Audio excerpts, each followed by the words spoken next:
오늘 하루 가장 뜨거운 뉴스들만 골랐습니다. 뉴스레터 K 여야 정치 토크 청년 정치인분들과 함께합니다. 김용태 전 국민의힘 최고위원, 하헌기 전 민주당 상근 부대변인, 류호정 정의당 의원 세 분 모십니다. 안녕하십니까? 안녕하세요. 안녕하세요. 예, 오늘 본격적인 이야기 들어가기 전에 여쭤볼 게 좀 있어요. 요즘 좀 중고교생들 조사를 해보니까 정치인 또 대통령보다 유튜버, 인플루언서를 더 신뢰한다. 이런 조사 결과가 나왔던데 정치인분들로서 좀 씁쓸하신지요? 아니면 그럴 법하겠다 싶으세요? 김용태 전 최고위원? 뭐 그럴 수 있다라고 생각해요. 두 가지인 것 같은데 대한민국 대통령을 하면서 그 마지막 순간을 봤을 때 좀 좋지 않은 결말들이 있었잖아요. 네네. 우리 헌정사에서 그런 걸 보면서 이 학생분들이 그런 걸 좀 보시는 것 같고 두 번째로는 저희가 어렸을 때만 하더라도 세상을 바꾸는 일에 굉장히 정치인이 역할을 많이 했었는데 지금은 정치인도 역할을 하지만 뭐 문화인이라든지 인플루언서라든지 기업인 분들이라든지 이런 분들이 또 세상을 바꾸는데 큰 역할을 하고 계신 것 같아서 뭐 다양한 직업군을 좀 선택하는 거 아닌가 생각이 듭니다. 혹시 뭐 세 분 중에서 유튜버, 인플루언서 할 걸 하는 분 계세요 혹시? 저는 유튜브 했었어요. 아, 과거에 그죠? 당직 맡기 전에 유튜브 잠깐 했었어요. 네네. 네. 그때랑 비교하시면 지금이 좀 더 애로사항이나 고충이 많으시죠? 그때나 지금이나 뭐 비슷하게 비슷해요? 저는 한다고 생각하는데 그때도 컨셉이 팩트 체킹 뭐 이런 거였거든요. 그래서 거짓말 안 하려고 하고 있었는데 지금도 그러고 있거든요. 그때보다 욕을 더 많이 먹죠.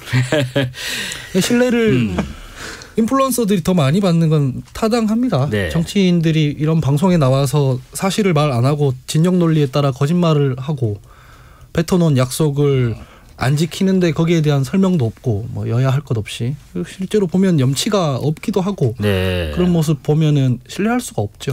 사실 또 하나가 신뢰도 중에서 지금 중고교생들은 대통령을 최저치로 꼽았던데 뭐 예전엔 저도 초등학교 한 3, 4학년 때까지는 대통령이 장래 희망이었던 것 같아요. 근데 요즘에는 인플루언서가 더 많이 나오겠습니다. 류 의원님.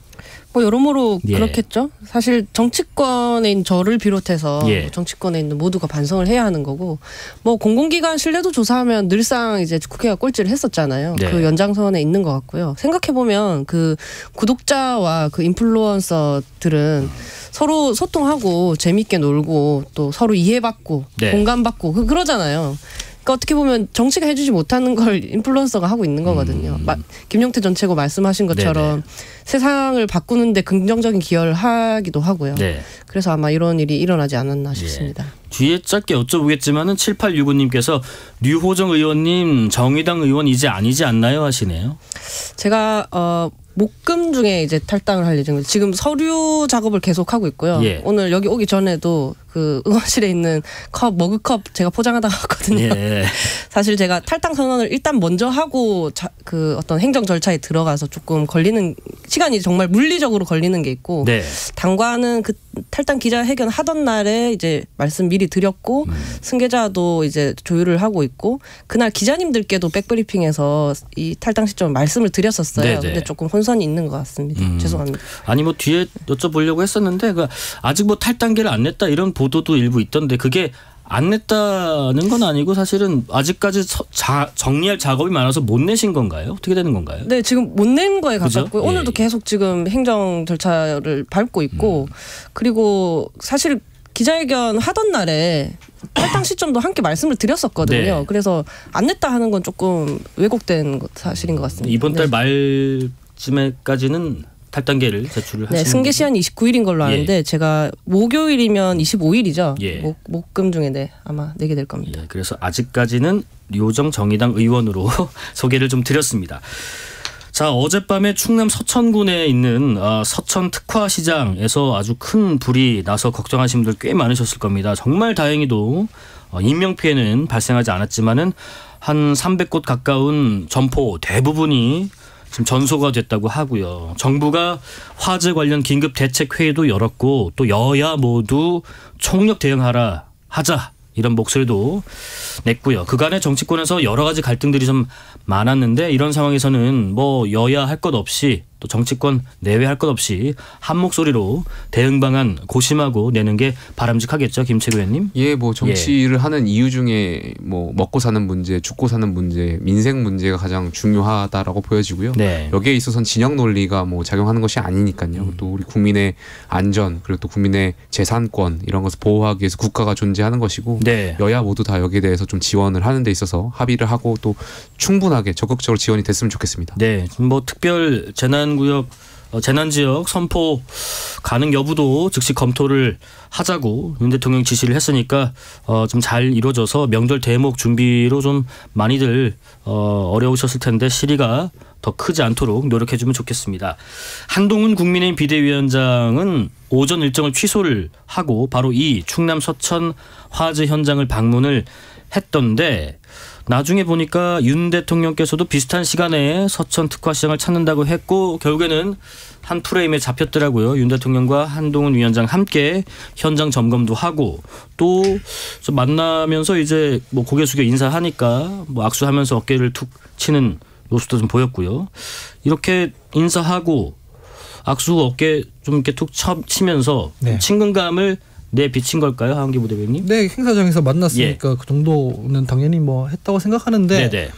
그걸로 갈등이 완전히 봉합됐다라고 하기에는 본질적인 부분이 아직 해결이 안 됐지 않습니까? 네. 김경률 비대위원에 대한 거취 문제라든가 김건희 여사 특권 문제나 명품백을 어떻게 다룰 것인가에 대한 문제 이런 것들이 아직 남아있기 때문에 네네.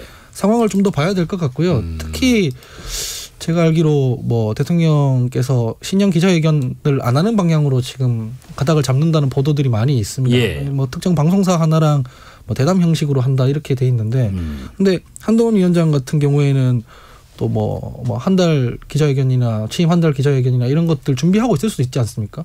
그렇게 됐을 때 이 부각되는 의원들이 또 다를 수 있거든요. 그런 것들 좀 다음 주까지 지켜봐야 되지 않나 싶습니다. 예, 윤 대통령께서 지금 한동훈 위원장에게 열차로 같이 갈 수 있으면 같이 가자 했었고 또 자리 있냐고 해서 같이 타고 온 것으로 알고 있는데 대화도 나눴을 테고요.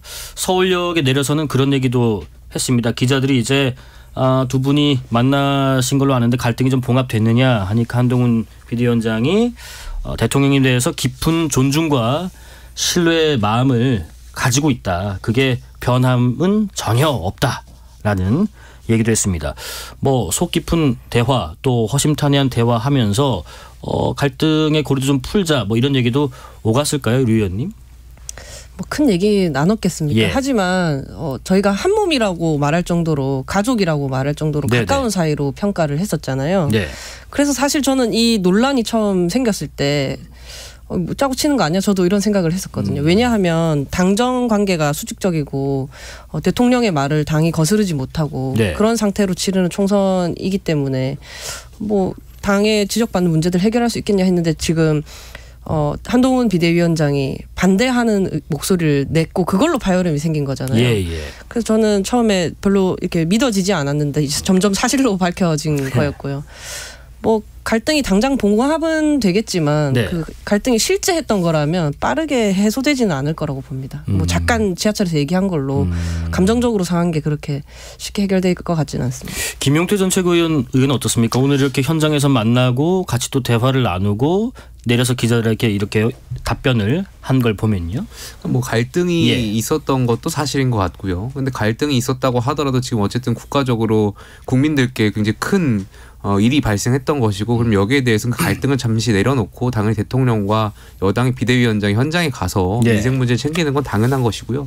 근데 저는 그렇게 생각해요. 그 정치인들이 어떤 결정을 하거나 일이 있을 때 굉장히 이성적이고 합리적인 판단을 할 거라고 많은 분들이 추측하시는데 사실 감정적인 요소들이 많이 지배할 때가 있거든요.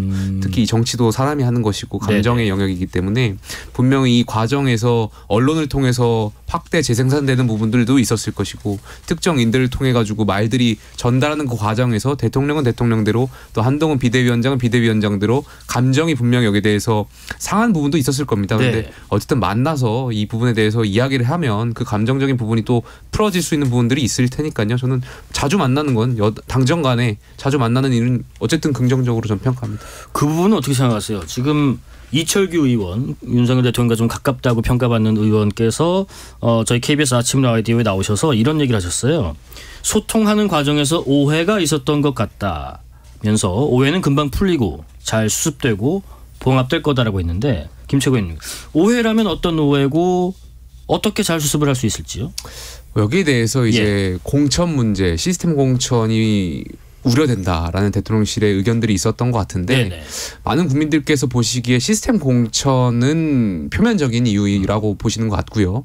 아무래도 이제 김경률 비대위원께서 김건희 여사 문제를 지적하셨고 또 그 과정에서 여사가 명품백 의혹과 관련해서 사과하셔야 된다는 주장하셨고 그 과정 또 비유를 하시면서 여러 가지 대통령실과 이 비대위 간에 갈등이 있었다고 보여지는 것 같고 네. 그러고 나서 또 결과적으로 한동훈 비대위원장께서 마포을 그 출마와 관련해서 김경률 비대위원을 그 손을 들어주신 그 장면들 여러 가지 복합적으로 이 작용됐던 것 같습니다. 그래서 아마 그러한 부분에 있어서 오해를 말씀하셨던 것 같고요. 네.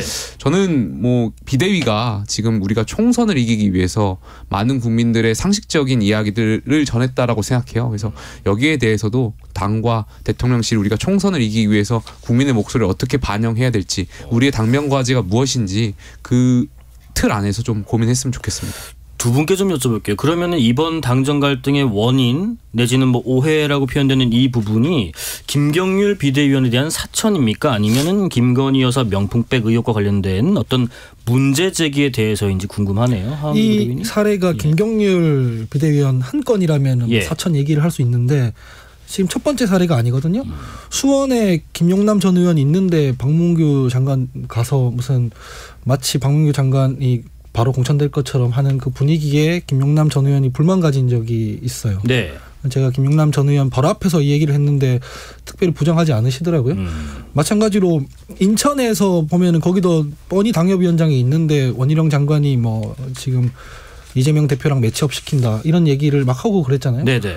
김경률 비대위원 같은 경우도 마찬가지거든요. 그렇게 따지면. 근데 앞에 두 사례에 대해서는 이런 방구도 없다가 김경률 비대위원 건에 대해서만 문제 제기를 한다라고 하면은 앞에 두 분과 달리 김경률 의원이 가지는 뭔가 특수성이 있을 거잖아요. 저는 그 차이가 그냥 김건희 여사 명품백 의혹에 대해서 말했냐 안 했냐 이 차이밖에 없다고 생각해요. 그래서 사실상 김건희 여사라는 영린에 대해 언급한 것 자체가 대통령실에서 매우 불쾌하게 생각했다라고 생각하고 수습할 수 있는 방법은 이게 그 기본으로 돌아가는 수밖에 없다고 생각합니다. 기본이요? 예, 대통령이 당무 개입 안 한다. 네. 뭐 공천도 당에서 알아서 하는 거다. 그다음에 특검 뭐과 관련한 문제도 대통령 이해관계자니까 국회에서 잘 논의해서 처리해라. 내가 더 이상 신경 안 쓰겠다. 네. 그렇게 하고 그냥 당이 알아서 하게 내버려 두는 것 말고는 사실 없습니다. 그런데 안 그럴 것 같잖아요. 예. 그래서 봉합이 매우 어려울 것 같다라고 아까 말씀드린 겁니다. 류 의원님 생각은 어떠세요? 저도 명품백 의혹만 남는다고 생각을 해요. 네네. 그것 때문이라 생각을 하는데 그냥 뭐 추측이긴 하지만요. 근데 지금 김건희 여사가 뭐 사과는 절대 할 수 없다 이렇게 나오시는 모양이에요. 보면 뭐 추측 기사들도 좀 있는 것 같고요. 네. 그런데 뭐 사과는 뭐 할 수 없다고 그렇게 뭐 주변 지인들한테 문자도 좀 하시는 것 같고. 그런데 인간 윤석열은 아내 김건희를 지키고 싶겠지만 대통령은 국민을 지켜야죠. 그리고 지금 뭐 김건희 특검법 뭐 등등으로 해서 지금 뭐 임기 시작 전부터 아주 많은 문제들이 또 있었잖아요. 그 뭐 구설수도 있었고. 그래서 국민들께서 더 지금 상황을 좋게 봐주시지 않는 것 같고요. 만약에 이로 인해서 김경률 뭔가 사천을 넘어서 대통령이 공천을 개입하려 했다. 그러면 더 문제예요. 그러니까 공천에 개입하려고 했는데 그것에 대해 한동훈 비대위원장이 반기를 든 상황이다. 네. 라고 하면 명백한 당무 개입이고 이건 법적 처벌 대상이기 때문에 더 문제가 되는 거거든요. 대통령께서 이건 잘 판단하셔야 된다고 봅니다. 잘 판단할 게 없죠. 불법을 하시면 안 되죠. 네. 오늘 한 언론사 보도 보니까요. 윤 대통령께서 어제 참모들에게 김 여사 문제에 대해서 전혀 양보할 수 없다는 입장이라는 이야기를 했다는 보도가 있습니다. 가장 아끼던 사람에게서 뒤통수를 맞느냐는 소리까지 들었다. 사람을 너무 의심하지 않고 썼던 나의 잘못인가 싶은 생각마저 든다라는 얘기가 나왔다고 하는데 김용태 최고님 이런 얘기가 나올 정도면 앞으로 김건희 여사 리스크 관련 갈등의 불씨가 계속해서 남아있다고 봐야 할지요? 아무래도 이제 특검 문제도 제2요구권이 있을 것이고 또 여기에 대해서도 국민적 관심이 높기 때문에 특검도 특검이지만 명품백 의혹과 관련해서 많은 국민들이 관심사항이잖아요. 그래서 여기에 대해서 갈등이 완전히 해소되기는 어려울 거라고 생각해요. 어떤 대통령실의 판단이나 여당의 판단이 있기 전까지는 여기가 공천을 또 앞두고 있는 상황이고 여당이 이 리스크 관리를 잘 해나가야 할 것 같습니다. 지금 또 이 보도 보니까요. 대통령실 관계자 이야기를 보도했던데요. 하은기 부대변님. 그럼 지금 한동훈 위원장에 대한 얘기입니다. 자기 몸값을 올리려고 망신 준 것밖에 더 되느냐라는 이야기도 나오고요. 심평 변호사께서는 강성 지지층이 보내는 환호와 열성에 도취했다라면서 좀 비슷한 지적도 하기도 했는데 한동훈 위원장이 좀 정치적 어떤 야심 뭐 이런 것들 때문에 이번 갈등을 좀 촉발한 측면도 있어 보이나요? 아니 그 비대위원장쯤 되면 정치적 야심이 있을 수 있죠. 그 자체는 전혀 문제가 안 되는데 이분들의 비판이 논리적으로 타당한가를 따져봐야 되잖아요. 강성 지지층이 보내는 환호와 열성에 도취됐으면은 이러시면 안 되죠. 한동훈 위원장이 사실은 명품백 관련해서 방어해야 되는 거죠. 근데 자기가 총선 지휘하려고 보니까 이거 방어하다가는 큰일 나겠다는 생각이 있었지만, 네, 황당한 건 그런 생각이 있음에도 불구하고 적극적으로 무슨 국민들의 목소리에 기울였던 것도 아니에요. 기본적으로 명품백 관련해서도 이거 몰카다, 이건 정치 공작이다 이런 입장이었잖아요. 그래서 지금 오히려 대통령실에서 너무 민감하게 나오는 부분이 있다고 저는 생각을 하고 사람을 너무 의심하지 않고 썼던 이것도 되게 황당한 얘기예요. 그 합리적으로 따지면 당대표가 대통령 부하가 아니잖아요. 비대위원장이. 애초에 이런 의식 자체가 지금 대통령한테 있다는 것 자체가 문제인 거라고 저는 생각을 하고 자기 몸값 올리려고 망신 줬다, 이것도 되게 황당한 게, 제가 봤을 때 지금 여당에서 나오는 김건희 여사와 관련된 평가나 뭐 판단들은 아직 국민 보편에 다가가지도 못했어요. 국민 보편 정서는 뭐냐면 특검도 받고 명품 빼고 수사받으라는 거지 사과하고 끝내자는 게 아니거든요.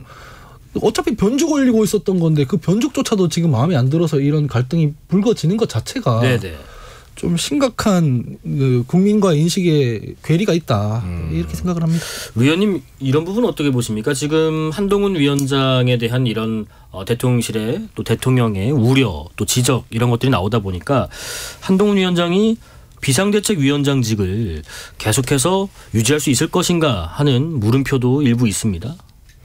저는 직을 당연히 유지할 거라고 봅니다. 얼마나 됐다고 사퇴를 하겠습니까? 그리고 그러니까 대통령 주변의 어떤 강성 지지층 혹은 이렇게 호위무사를 자처하시는 분들이야 바로 이렇게 싫은 소리 하니까 한동훈 위원장에게 강한 말을 할 수 있지만 실제로 저는 국민의힘에는 기회인 국면이라고 봐요. 지금요? 계속 당정 소통 수직적인 관계 이렇게 유지하면 안 되고 한동훈 비대위원장이 처음에 올 때 한동훈이란 인물이 윤석열과 거의 한 몸이나 마찬가지인데 지금 그에 반대하는 목소리를 하나라도 낼 수 있겠느냐, 그런 우려들을 많이 했잖아요. 그러면 거기서 거긴데 라는 그러니까 말씀들을 많이 하셨잖아요. 근데 지금 하고 계시잖아요. 그럼 밀리지 않고 계속해서 어떻게 보면 국민 보편적인 감성 하에서 말씀을 해 나가신다면 오히려 국민의힘에는 호재로 작용할 것이다라고 보고요. 또 그 한동훈 비대위원장이 한평생 이제 살아온 자기 커리어가 또 있는데 윤석열 대통령께서 직접 말씀을 이렇게 전하는 것도 아니고 대통령의 가신이 전한 그런 겁박 때문에 그만둘 리도 없다고 생각합니다. 그러니까 그 당의 비대위원장 리더십을 물리적으로 바꾸기 위해서는 사실 물리적으로 현실적으로 봤을 땐 한동훈 위원장의 자진 사퇴 방법밖에 없거든요. 근데 이게 당대표 최고위원하고의 관계가 좀 다릅니다. 최고위원들은 선출된 권력이고 본인들의 판단에 의해서 비상 상황을, 그러니까 사퇴를 통해서 할 수 있지만 비대위원들은 비대위원장이 지명했고, 그렇다면 사실 지금 비대위원들은 한동훈 위원장과 생각이 같은 분들이기 때문에 이분들이 사퇴할 일이 없고요. 그러니까 결과적으로 자진 사퇴하는 방향밖에 없을 텐데 한동훈 위원장은 뭐 이미 언론에서 총선까지 임기가 있다라고 말씀드린 바가 있고 그렇게 되면은 사실 현실적으로 어려운 측면이 있다라는 말씀드리고 싶고요. 두 번째로는 이제 의원총회도 굉장히 중요한데 의원들이 비대위원장에 대한 어떤 비판, 비토가 있으면 사실 정치적으로 비대위원장이 버티기 어려운데 오늘이죠. 그러니까 어제 오늘 의원총회가 취소됐습니다. 보통 이런 일이 있으면 의원총회를 열어서 의원들의 입장도 듣고 기류 변화나 이런 것들 봐야 되는데 사실 의원들도 지금 공천을 앞둔 상황이고 굉장히 현실 정치에서 민감한 상황이다 보니까 네. 입장을 좀 밝히는 의원들이 좀 극소수이신 것 같아요. 그래서 이 상황을 좀 관망하고 계신 것 같아서 어쨌든 지금 상황에서는 좀 대치 국면에 있다 소강 상태로 좀 흘러간 것 같고요. 조금 더 지켜봐야 될 것 같다는 말씀 드리고 싶고 근데 저는 분명한 것은 네네. 저희가 지난해 강서구청장 선거 패배 이후에서 당의 위기였고 이 당의 위기를 잘 극복하라고 한동훈 위원장을 뭐 절차적으로 전국이 승인받아서 모셔왔잖아요. 근데 지금 한동훈 위원장을 사퇴하게 된다면 저는 대통령께도 결코 좋지 않고 당에도 결코 쉽게 회복되지 않은 상처가 발생할 수밖에 없다. 네. 이렇게 생각합니다. 류 의원님 의견에 대해서는 어떻게 생각하세요? 아까 그 한동훈 위원장이 이렇게 좀 소신대로 다른 목소리를 내거나 행보를 하는 것이 오히려 기회가 될 수 있다라는 얘기에 대해서는. 그러니까 한동훈 위원장이 처음 취임할 때 예. 기대가 있었고 우려가 있었지 않습니까? 예. 우려는 말씀하셨던 것처럼 과연 대통령과의 관계가 있는데 한동훈 위원장이 당정 관계에 대해서 제대로 된 목소리를 낼 수 있냐 이런 비판적인 우려가 있었는데 저는 여기에 대해서 나름대로 잘 어떤 총선을 이기기 위해서 국민의 보편 상식적인 생각들을 잘 전달하고 있다라고 생각해요. 네. 그 주어진 룸 안에서 이 굉장히 여당의 리더십, 당정 간의 관계를 설정하는 것이 굉장히 어려운 일일 텐데 나름대로의 그 역할을 잘 하고 있는 거라고 저는 생각돼서 예. 이 부분이 잘 역할을 소화한다면 정권에도 대통령에게도 또 비대위원장, 당에도 모두에게 좀 긍정적으로 평가가 될 수 있지 않을까 생각합니다. 사실 만약에 이 사태가 역대 그 국민의힘 지도부였으면 이미 진작 끝났을 거예요. 뭐 정진석 비대위 체제였거나 조영 비대위 체제였으면 진작 끝났을 텐데 예. 이게 지금 안 끝나고 있는 이유는 다른 게 아니라 한동훈 위원장의 지지율 때문입니다. 이 일단 보수 진영의 1등이잖아요. 지지율이. 그래서 이런 사태를 거치고 다음 주 다다음 주쯤 갔을 때 지지율이 만약에 상승해 있다. 네. 그러면 비대위원장 쉽게 못 날려요. 그 의원들도 뭐 연판장 돌리고 이런 거 잘 못할 겁니다. 근데 지지율이 주저앉아 있다. 네네. 그러면 아마 의총 열어서 난리를 치겠죠. 물러나라고. 그럴 때는 한동훈 위원장도 못 버틸 거다 이렇게 봅니다. 지금 민주당에서는 이번 당정 갈등이 대통령실의 당무 개입을 넘어선 총선 개입이라고 규정하는 것 같은데 대통령실의 정치 중립 위반을 두고 법적인 조치도 예고하고 있고요. 고발장을 쓰고 있다는 얘기도 있는데 어떻게 되고 있습니까? 검토한다면 그냥 예. 관성적으로 하는 거지 않을까 싶어요. 이게 뭐 고발장을 쓴다면 네. 한동훈 위원장이나 뭐 이쪽에서 해야 되는 거지 민주당이 이거 한다 그러면은 대중들이 봤을 때는 좀 황당하게 보일 수도 있지 않겠습니까? 네네네. 저는 별로 적절해 보이진 않는데 그렇다고 이거 검토하는 거에 대해서 뭐 완전 뭐 하면 안 되는 일이다 이렇게 생각하지도 않고 그냥 관성적으로 하는 일이다라고 보여집니다. 뭐 그 대상이 뭐 대통령실에 뭐 누구이든 네.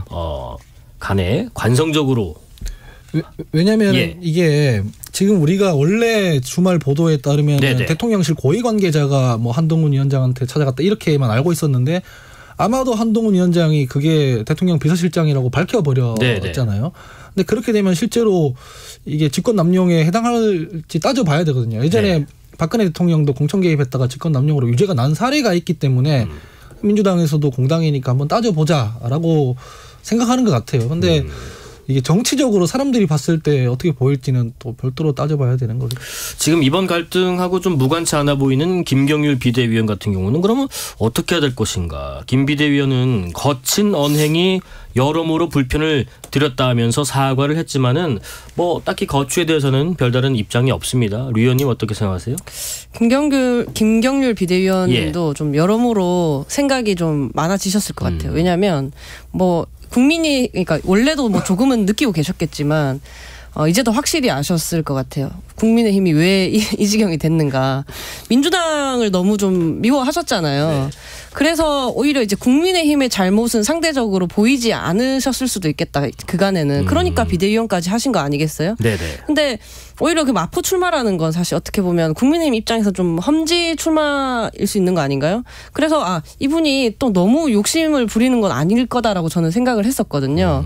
그냥 이제 민주당의 대한민국을 막기 위해서 국민의힘으로 가셨다고 생각을 했는데 국민의힘에서 이제 직접 겪고 계시겠죠. 국민의힘은 국민의힘이라는 그 자기 문제 때문에 지금 뭔가 혁신을 해내지 못하는 상황이다라는 예. 거 그냥 느끼고 계시지 않을까 싶습니다. 여기에 대해서 한 말씀 하셔야 될 것 같은데요. 김용태 최고위원. 저는 그 비판 담론에 대해서 고민을 많이 하고 있는데 그러니까 결과적으로 여사 리스크가 있다라고 많은 국민들이 생각하시는 거고 그렇다면은 김경률 비대위원이든 비대위든 이 리스크를 잘 풀어나가는 것이 중요한 거잖아요. 예. 그렇다면 사실관계에 입각해서 지적하고 비판하고 어떤 권력자라든지 이런 분들이 수용할 수 있게끔 관철시키는 역할들이 굉장히 중요할 텐데 김경률 비대위원 뭐 지적한 부분에선 저는 상식적이라 보지만 어쨌든 이 지적하는 과정에서 과장된 비유를 좀 하셨잖아요. 뭐 말이 앙땅했다라든지 뭐 TK를 거론한 점 이런 것은 사실 비유가 어떤 선동적이거나 자극적인 측면이 있는 거고 우리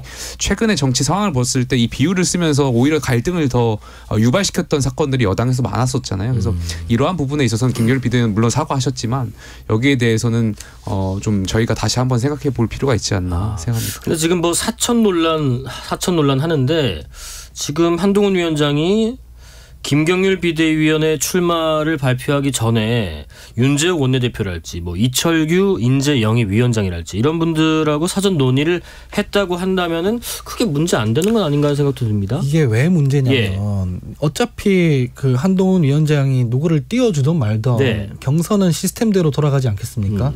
네, 시스템대로 경선이 돌아갔을 때 실제로 판단을 하는 주체가 누구냐면 당원들입니다. 그렇죠. 뭐 당원 뭐 몇십 프로, 국민 몇십 프로 이렇게 투표해가지고 공천을 하는 시스템이지 않습니까? 네네.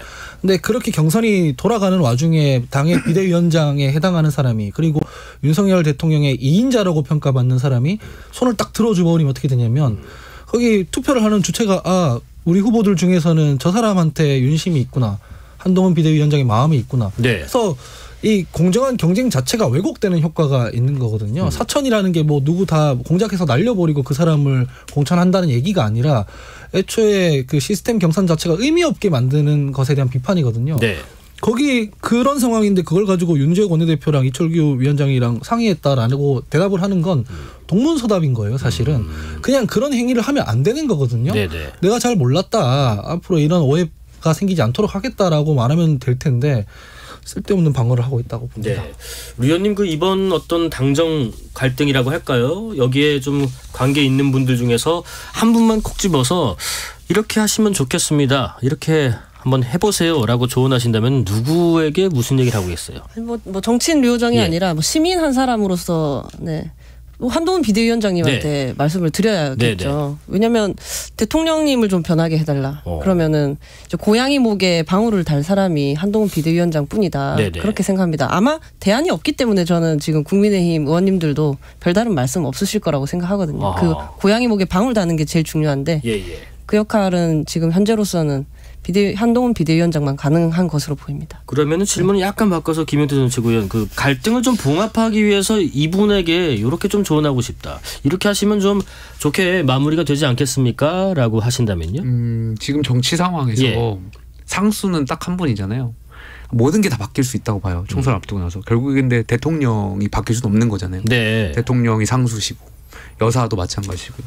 이 문제를 바꿀 수 있는 분은 결국 전 대통령께 있다고 보여집니다. 네네. 네. 무슨 말씀을 하고 싶으세요? 할 수 있다면? 저희가 제가 대통령을 비판하려고 하는 것도 아니고요. 우리가 국민의힘의 당원으로서 우리가 총선을 이기고 총선 지면 사실 정권이 위태로워지는 거잖아요. 네. 대통령께서 추진하려고 했던 개혁들을 잘 이끌기 위해서라도 총선을 이겨야 되고 총선을 이기려면 중도층의 많은 국민의 상식적인 관점에서 말씀을 드려야 할 텐데 여사 리스크에 대해서 저는 솔직하게 정면 돌파하셨으면 좋겠다. 네. 이런 말씀 드리고 싶어요. 전 그 국민들께서 윤석열 대통령 처음 뽑았을 때 솔직하고 대통령의 어떤 그런 형님 리더십 같은 것을 좋게 평가하셨을 거라고 봐요. 때문에 여기에 대해서 대통령께서도 국민의 그런 기대에 응답해 주신다면 전 충분히 좋은 평가 국민들께 다시 받으실 수 있다 생각합니다. 혹시 하은기 부대변인? 지난 정부에서 조국 사태가 벌어졌을 때 정부와 여당은 검찰이 지금 편파적이다. 언론이 편파적이다. 야당이 공격한다라고 하면서 검찰, 언론, 야당이랑 전선을 긋고 싸웠거든요. 근데 그게 정부 여당의 착각이었어요. 저희가 싸우고 있던 건 대중이었거든요. 국민들이랑 싸우고 있었단 말이에요. 네. 지금 이 건도 우격 다짐으로 민주당이 물어뜯으니까 우리는 이거 사과할 수 없다. 제대로 처리할 수 없다. 해서 지금 국면은 넘어갈 수 있어요. 근데 다 후과를 치르게 돼요. 지금 국민이랑 싸우고 있는 거거든요. 그러니까 사태를 제대로 인식하시는 게 대통령께나 여당에게나 정부에게나 좋을 것 같다라고 저희 사례를 들어서 말씀을 드립니다. 예, 잠시 실시간 교통정보 알아보고 정치 토크 이어가겠습니다. 교통정보센터 김민혜 리포터 나와주세요. 네, 이 시각 교통정보입니다. 강추위가 전국을 뒤덮고 있는 가운데 전국 곳곳으로 한파특보 발효 중입니다. 여기에 서해안과 제주도는 여전히 눈구름대의 영향을 받고 있는데요. 광주를 비롯한 일부 지역에는 대설특보 내려져 있습니다. 내일 아침까지 눈이 이어지는 만큼 빙판길 교통안전에 각별한 주의가 필요하겠습니다.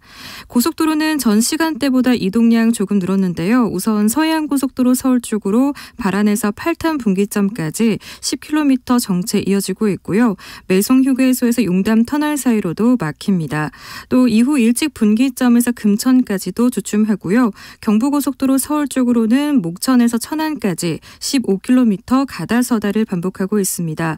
죽전휴게소에서 반포까지는 총 16km 더디게 지나고 있고요. 중부고속도로 남이 쪽으로는 오창 분기점에서 서청주까지 8km 정체입니다. 지금까지 KBS 교통정보센터였습니다. KBS 1라디오 뉴스레터 K 김용태, 하은기, 류호정 세 분과 정치 토크 이어가겠습니다. 이번에는 이준석 대표의 개혁신당 얘기 좀 잠깐 해볼게요. 이준석 대표의 개혁신당.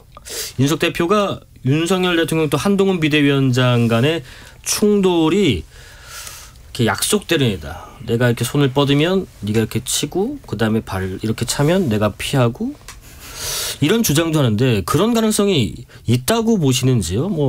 저는 이준석 그 개혁신당 대표께서 잘못된 판단하신 것 같아요. 그렇습니까? 보통 이제 약속 대련이라고 하면 말씀하신 대로 피해야 되는데 지금 상황은 대통령이나 한동훈 비대위원장이나 잃을 게 너무 많았던 갈등이었던 것 같고 그래서 약속 대련이라고 생각하지 않아요. 다만 이준석 대표께서는 아무래도 이 약속 대련이라는 프레임을 견제구를 던지신 것 같아요. 프레임을 씌우려고. 왜냐하면 당이 국민의힘이 변화와 혁신의 가능성이 없다라고 판단하고 이제 창당을 하신 분이잖아요. 네. 조금 전에 제가 류호정 의원하고도 말씀드렸지만 어쨌든 이 상황 속에서 한동훈 비대위가 출범했고 국민의 상식적인 목소리를 전달하려고 하는 그 과정에서 나왔던 것이니까 그렇게 되면 역설적으로 개혁신당에 대한 기대치가 또 떨어질 수도 있고 국민의힘이 혁신하려고 하는 그 과정들에 있어서 또 기대가 올라갈 수도 있다 보니까 아마 개혁신당 입장에서는 그런 생각을 담아서 프레임 견제구를 던지신 거 아닌가 이런 생각이 듭니다. 근데 하 부대변인 좀 전에 이준석 대표가 이런 코멘트도 했습니다. 1차전은 한동훈 위원장의 우세승으로 끝날 것이고 2차, 3차전이 있을 것이다. 저도 비슷하게 전망합니다. 예. 사실 약속 대련이라는 것은 이게 임기 말에 정권 교체 여론이 높고 강할 때 그럴 때 정부가 정권과의 차별화를 위해 여당 내 야당 포지션을 가져가야 할 후임자를 밀어주기 위해 하는 거거든요. 근데 지금 임기 초에 굳이 약속 대련 같은 거 할 필요가 없어요. 그냥 네네. 국정 기조를 정부가 바꾸면 되는 문제라서 굳이 이런 거 할 필요가 없거든요. 그래서 약속 대련의 필요성 자체가 없는 것이고 1차전은 한동훈 위원장이 이긴 거 맞아요. 왜냐하면 처음에는 아까도 잠깐 언급드렸지만은 대통령실 고위 관계자가 와서 사퇴하라 뭐 이런 얘기를 했는데 그게 이관섭 실장이라고 오픈해버림으로써 대통령실이 소위 깨갱했잖아요. 약간 주춤주춤했잖아요. 예. 알거든요. 본인이 이게 위법상에 걸릴 수 있다는 것을. 그래서 1차전은 한동훈 위원장이 이겼는데 네, 아까 말씀드렸다시피 2차전, 3차전이 더 있을 거거든요. 네. 아까 전에 말씀드렸던 신년 기자회견 같은 거 대통령은 안 하는데 한동훈 위원장은 한다. 이럴 경우에 당연히 그 기자회견에서 김건희 여사 건 질문이 나올 거지 않습니까? 이런 암초들이 계속 있는 상황에서 어떻게 할지를 좀 봐야 되고 한동훈 위원장의 선택에 따라 본인의 지지율이 올라가면 계속 그 방향으로 갈 거거든요. 근데 지지율이 내려가면 아마 다시 잡들이를 하려고 할 겁니다. 잡들이요. 네. 소위 잡들이죠. 예. 그런 얘기도 했습니다. 이준석 대표가요. 이준석의 선례를 봐라. 선거 끝나면 해코지하려 달려들 것이다. 라면서 한동훈 위원장과 본인의 상황과 한동훈 위원장의 상황을 약간 동일시하는 것 같기도 하던데 비슷한 상황과 구도라고 보시나요? 초기의 관계는 매우 다르지만 예. 왜냐하면 한동훈 위원장은 굉장히 가까운 관계로 알려져 있잖아요. 네. 그래도 이준석 대표가 걱정하는 대로 좀 흘러갈 것 같기는 해요. 저도 처음에는 정말 약속 대련이라고 생각했거든요. 그럴 리가 없다고 생각을 했어요. 한 몸과도 같은 가족과도 같은 사람들인데 약속 대련이 아닐까라고 생각을 했는데 지금 당장 지금 이 사건이 국민의힘 총선에 도움이 됐으면 됐지 나쁘지 않은 방식으로 이대로라면 흘러가고 있는 것 같고 보통 인기 없는 대통령이 있는 그런 여당은 보통 총선 때는 대통령과의 차별을 또 시도를 하잖아요. 예. 그걸 한동훈 비대위원장이 해낼 수 있을까라고 했는데 해냈죠. 정확하게는 해냄 당했죠. 지금 그 사실 이제 국민들께서는 수사를 바라고 있는데 지금 한동훈 비대위원장은 그 수사까지는 아직 못 갔고 사과 정도만 얘기했는데도 불구하고 뭐 거의 뭐 수사해라고 한 것처럼 난리가 난 거잖아요. 네. 해냄 당한 건데 아마 이대로 가면 이준석 대표 때와 비슷하게 한동훈 위원장이 총선에 어느 정도 역할을 해내면 해내더라도 네. 못 해내면 못 해냈다고. 네, 대통령 주변의 가신들이 아마 비대위원장을 해코지하려 들지 않을까. 그래서 비슷한 구도가 될 거라고 생각합니다. 처음에는 약속 대련 이거는 아닐 것이다. 너무 관계가 가까웠으니까요. 생각하셨다. 네. 그 말씀이고요. 제3지대 얘기 잠깐 넘어가고 또 정치적 현안 이어가 보겠습니다. 제3지대 세력분들 좀 공통분모를 찾으려고 서로 굉장히 물밑에서 또 위에서 공개적으로 다들 고군분투하시는 것 같은데 쉽게 또 합의점은 좀 잘 못 찾는 것 같기도 하고요.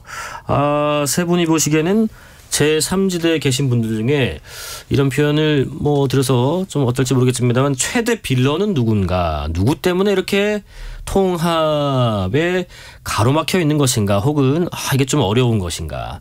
왜 웃으시죠, 류 의원님? 자, 김용태 전 최고위원부터 의견 들어보겠습니다. 빌런이라고 네. 표현하는 것은 적절치 않을 것 같고요. 어쨌든 이준석 대표하고 이낙연 대표 두 분이 핵심적인 역할을 하고 있지 않나 생각해요.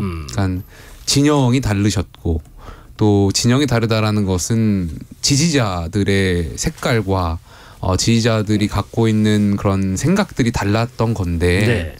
과연 총선을 앞두고 이 물과 기름 같았던 분들이 과연 잘 뭉쳐질 수가 있을까. 여기에 대한 끊임없는 의심과 의문이 있는 거고요. 제3지대가 현실 정치 상황에서 지역구에서 의석을 배출하는 게 굉장히 어려운 일일 겁니다. 계속해서 그럼 거듭해서 말씀드리지만 그렇다면 비교적 좀 용이하다고 보여지는 것이 비례대표일 거고 이 두 분의 진영 간의 그 비례대표를 결정하는 권한에 있어서 갈등이 야기될 것이기 때문에 그러한 부분이 좀 관전을 해야 될 부분 아닐까. 이 갈등을 어떻게 풀고 어떻게 연대하고 통합할지 그 부분을 좀 더 지켜봐야 될 것 같습니다. 일단은 김종민 의원은 그럽니다. 이낙연 전 대표 쪽하고 김종민 의원이 있는 미래대연합 쪽하고는 별로 차이가 없다. 이번 주 안에 결론 내야 할 것이다 라고 하던데 이번 주 안에 이쪽은 좀 결론이 날까요? 하은기 부대변인님? 거기는 시간 문제이긴 해요. 제가 봤을 때 특별히 지금 통합이 안 되는 빌런이 있기보다는 이 접근 방식에 문제가 좀 있어요. 각자 지금 정치적 자원을 어떻게 배분할 것인가 이 실무적 조율 때문에 통합이 어려울 거라고 생각하잖아요. 그게 아니라 지지자들의 성향이 너무 달라서 그래요. 가령 이쪽 지지자 이낙연 대표 지지자랑 이준석 대표 지지자랑 만약에 통합하면 1+1은 2가 될 것 같지만 아니거든요. 그냥 기계적으로 합치면 1+1 했는데 마이너스가 나올 수도 있어요. 그러면 각자 지지자들에 대한 설득이 좀 필요한 거예요. 진짜 통합을 하겠다면 우리가 이런 노선과 이런 방향으로 통합을 해야겠으니 류호정 의원에 대해서 좀 용서를 해다오. 이런 게 필요한 거예요. 네?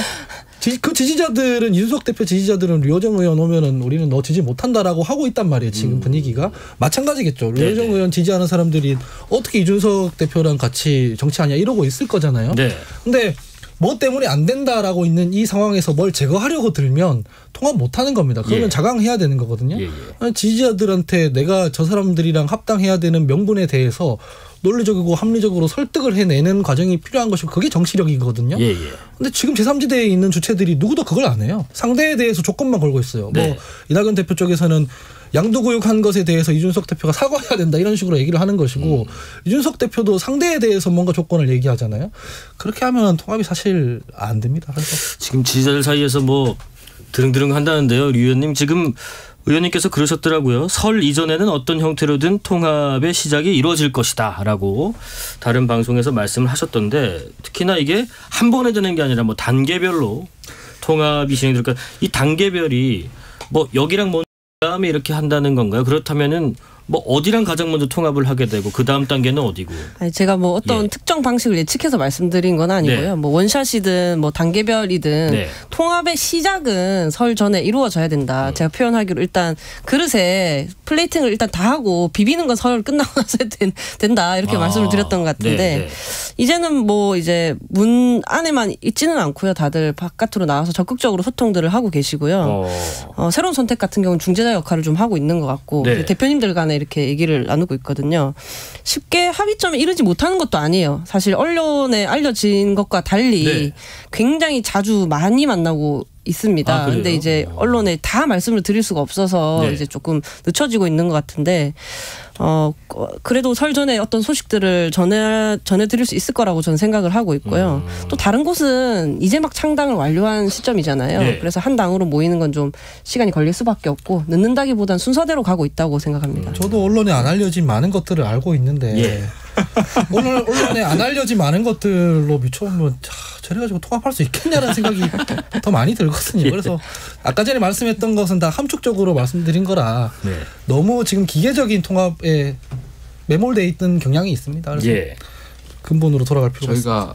저희가 뭐 과거에도 통합을 제가 했던 경험들이 있고 신당에서 활동했던 경험들도 있었기 때문에 이게 뭐 당대당 통합하는데도 굉장히 어려워요. 이 감정적인 측면들도 있고 진영이 뭉치는 데 있어서 뭐 여러 가지 해결할 것들이 많은데 이게 당대당이 아니라 뭐 여러 가지 진영, 여러 가지 창준이 단체들이 한 번에 모이는 거기 때문에 그렇게 쉽진 않을 겁니다. 지금 그 이낙연 전 대표 새로운 미래 인재영입위원장으로 계시죠. 어제 그 신경민 전 의원께서도 저희 방송 나오셔서 뭐 앞으로 이낙연 전 대표의 행보 여쭤봤을 때 뭐 1번안이 뭐 호남 중에서 광주, 그다음에 뭐 종로, 그다음에 이제 불출마 뭐 이런 정도 말씀을 하시던데 호남 쪽 출마를 하는 것도 좋겠다라는 이런 신경민 전 의원 등의 바람에 대해서는 혹시 하원기 부대변인 어떤 생각을 갖고 계세요? 출마가 문제가 아니라 호남 시민들의 지지를 받아야 돼요. 외초에는 불출마를 계속 고집을 하셨었죠. 불출마를 하더라도 호남에 가서 호남 분들의 신뢰를 받아야 돼요. 그래야 성공할 수 있습니다. 지금 수도권에서 TV 나오고 뭐 이재명 대표 비판하고 이렇게 해서 될 일이 아니라 호남에 가서 내가 민주당의 적통이다. 내가 지금 민주당이 뭐 문제가 있으면 그 부분에 대해서 견제할 수 있는 대안이 되겠다. 이게 있어야 되는데 호남 분들이 지금 이낙연 대표 지지를 안 해주고 있잖아요. 출마 불출마의 문제가 아니라 본인이 그 지역에 내려가서 손톱도 빠지고 발톱도 빠지고 이런 거를 한 번은 거쳐야 되거든요. 근데 그 과정이 없었기 때문에 아직 팔짱을 끼고 보는 거 아닌가라고 생각 들고 신경민 의원도 그런 차원에서 호남 얘기를 한 것 같아요. 1번으로. 지금 이준석 전 대표 같은 경우는 이낙연 위원장이 인천 계양을에 출마해야 한다라고 얘기했지만 어제 신경민 위원장은 0.1초도 생각해 본 적이 없다. 안 할 것이다 이렇게 말씀하셨어요. 이 지금 호남 아니면 종로 아니면 불출마 이외에는 이낙연 전 대표가 뭐 다른 곳으로 나갈 이유 혹은 여지가 없을까요? 뭐 전략적인 측면에서 본다면 뭐 이낙연 전 대표가 연대할지 뭐 독자 생존할지 모르겠습니다만 비례대표가 계속 제가 중요하다고 말씀드리고 있는데 아마 이 모델링 시뮬레이션 돌려볼 겁니다. 이 당이 가져갈 수 있는 비례대표가 몇 번까지인지. 그렇다면은 그 비례대표의 후순위에 가져갈 수 있는 예상되는 그 후순위에 본인께서 가셔서 좀 이렇게 득표력을 높이는데 역할할 수도 있는 방법이 있지 않나 이렇게 생각도 해봅니다. 뭐 어제 신경민 의원은 그냥 우스개로 인천 계양을 가서 뭐 복수열전 찍을 일 있냐 그런 말씀도 하셨던데 미래대연합의 김종민 의원은 또 이런 얘기합니다. 이준석 대표가 서울이나 대구, 이낙연 위원장이 광주 이렇게 출마해서 서로 이렇게 좀 틈새를 공략하는 전략을 펴는 건 어떤가는 말씀하셨습니다. 류 의원님 어떻게 생각하세요? 약간 좀 나눠서. 하원기 부대변인님 말씀대로 서로가 무엇을 할지보다는 남한테 뭘 해야 되라고 말씀하시는 게 너무 많기는 하네요. 질문 순서가 보면. 근데 이제 이낙연 대표님 출마지나 이준석 대표 출마지는 저는 본인이 정하게 뒀으면 좋겠고요. 특히 뭐 이낙연 대표님 같은 경우 그래도 저도 바람을 말하자면 어쨌든 제3지대 제일 큰 어른이니까 출마는 그냥 해주셨으면 좋겠다. 그런 정도의 바람이 있고요. 네. 어느 분이든 간에 갑자기 이제 저보고 나오라고 하시지만 않으면은, 그러니까 제 지역구에 비키라고 하시지 않으면은, 네, 응원하겠습니다. 예. 네. 그리고 뭐 그 얘기도 잠깐 시간 있으니까 해보겠습니다. 오늘 국회에서 그 야당 단독으로 운영위가 소집이 됐던데요. 지금 강성희 진보당 의원에 대한 뭐 강제 퇴장, 이 사건에 대한 진상 규명을 하자 뭐 이런 취지에서였는데, 우선은 세 분과 이 사건에 대해서는 얘기를 안 나눠봤네요. 당시 상황을 혹시 어떻게 평가를 하시고 관전하셨는지 우리 김용태 전 최고위원님. 저는 뭐 양측 다 비판을 해야 될 것 같아요. 예, 강성희 의원 첫 번째로는 톤앤 매너를 좀 지켜주셨으면 어땠을까. 거기서 뭐 굳이 고성을 지르고 하실 필요는 없지 않았나 생각이 되고요. 네. 그런 점은 좀 아쉽다라고 생각이 되고요. 두 번째로는 경호처에 대해서 또 아쉬운 측면이 있죠. 어쨌든 강성희 의원은 국민의 대표고 야당 의원이고 국민을 대신해서 그 자리에 가 계신 건데 그분이 말씀하시는 거에 대해서 굳이 그렇게까지 과도하게, 그러니까 물론 규정이 있다라고 표현을 하지만 그렇게까지 할 필요가 있지 않았나, 필요가 없지 않았나 이 생각이 들고요. 대통령께서 조금 더 여유롭게 경호처 직원들을 좀 제지하시거나 아니면 또 그냥 강성희 의원을 향해서 통 크게 웃고 넘어가셨더라면 좀 더 이렇게 이게 정쟁으로 흘릴 일은 아니지 않았나 이런 좀 아쉬움이 있죠. 국민의힘의 그 원영석 법률미디어단장은 저희 프로그램에 나와서 이건 테러 위협이었고 오히려 경호처를 포상해야 된다. 근데 서용주 민주당 대변인께서는 이제는 청각 테스트에 이어서 시각 테스트까지 해야 되느냐. 이게 악수해서 손 안 놓는 장면이 어디 있느냐. 뭐 이런 얘기도 했습니다. 아니야. 그 법률지원단장에서 잘라야 될 것 같아요. 예. 그 법률지원단장이야말로 법률과 논리와 이런 걸 가지고 얘기해야 되는데 테러 이런 얘기를 하고 있으면 국민들이 얼마나 황당하겠습니까. 국회의원이 거기 뭐 테러하러 갔을 리도 없고 이런 거죠. 강성희 의원이 매우 잘못했습니다. 가령 대통령이 이렇게 대응했으면요. 강 의원님 잘 알겠습니다. 제가 그런 비판이 있는 거 알고 제가 좀 더 잘하겠습니다. 근데 지금은 행사 중이니까 여기까지 하시면 좋겠습니다. 라고 했으면 강성희 의원이 엄청 비판받았을 거예요. 행사장 가서 저게 뭐 하는 거냐고. 근데 입 막고 쫓아내버리니까 이게 더 심하니까 지금 오히려 그런 강성희 의원의 부적절성에 대해 논하는 게 아니라 우리가 지금 무슨 전두환 시대 살고 있는 것도 아닌데 국민의 대표한테 저래도 되냐 이런 비판이 더 큰 거잖아요. 이 사건 있고 나서 오바마 대통령 그 왜 연설 영상이 많이 돌았어요. 오바마 대통령 연설하는데 뭐 어떤 분 한 분이 막 고성 지르고 하니까 오바마 대통령이 경호원들한테 그분 그냥 내버려 두시라고 하면서 품위 있게 그냥 대응했단 말이에요. 그렇게 했으면 오히려 강성희 의원이 더 비판받았을 텐데 너무 지금 아까 원영석 법률단장처럼 뭐 테러라고 규정하고 과잉 대응을 하니까 본인들이 더 비판받는 거거든요. 남 탓을 좀 하지 말고 국민들이 비판하면 다 이유가 있는 거니까 경청했으면 좋겠다. 류호정 의원님. 저도 뭐 영상만 봤기 때문에 정확히는 모르지만 일단 그 영상만 보고 판단을 하면 대통령실 경호가 좀 과했던 건 분명한 것 같습니다. 그래요? 왜냐하면 그렇게 위험한 상황은 아니었던 것 같거든요. 근데 다만 이제 강성희 의원의 행동을 봤을 때 저도 언뜻 저기서 그 짧은 만남에서 국정 기조를 바꾸라고 외친들 이렇게 잘 되지 않을 텐데 라는 생각을 언뜻 했지만 저 또한 뭔가가 간절해서 소리친 경험들은 있기 때문에 그냥 간절하셨나 보다 뭐 그렇게 생각을 하려고 했습니다. 9824님 뉴스레터 K 들으면서 눈길 뚫고 퇴근 중입니다. 지금 눈길 뚫고 가고 계시군요. 차가 너무 막히고 길은 미끄럽지만 귀는 열고 있습니다. 양당의 극단적인 정치 속에서 제3지대에서 나오신 분들 힘을 합쳐서 균형감 있는 정치해 주시길 바랍니다 하셨고요. 오늘 그 민주당 상황에 대한 이야기를 많이 못 나누는데요. 하원기 부대변인 그 지금 민주당이 총선 앞두고 가장 고심하고 있는 내용 어떤 부분인지요? 가장 고심해야 될 내용을 말씀드리겠습니다. 선거법 빨리 해결 좀 했으면 좋겠습니다. 그러니까요. 민주당이 한 6, 7번 약속을 했거든요. 정치개혁하겠다고. 근데 막상 선거전 돌입하면 각 당으로서도 후보로서도 공약이란 걸 해야 되잖아요. 우리가 이거 약속 드릴 테니까 믿어주십시오. 뽑아주십시오 해야 되잖아요. 근데 뱉었던 약속을 이렇게 안 지키면 어떻게 저 같은 사람이 와서 이거 믿어달라고 하겠습니까? 빨리 선거법부터 해결했으면 좋겠습니다. 네, 여기까지 말씀 듣겠습니다. 지금까지 김용태 전 국민의힘 최고위원, 하헌기 전 민주당 상근 부대변인, 류호정 정의당 의원이었습니다. 고맙습니다. 감사합니다. 6시에 충TV 김선태 주무관과 함께 2부 이어가겠습니다.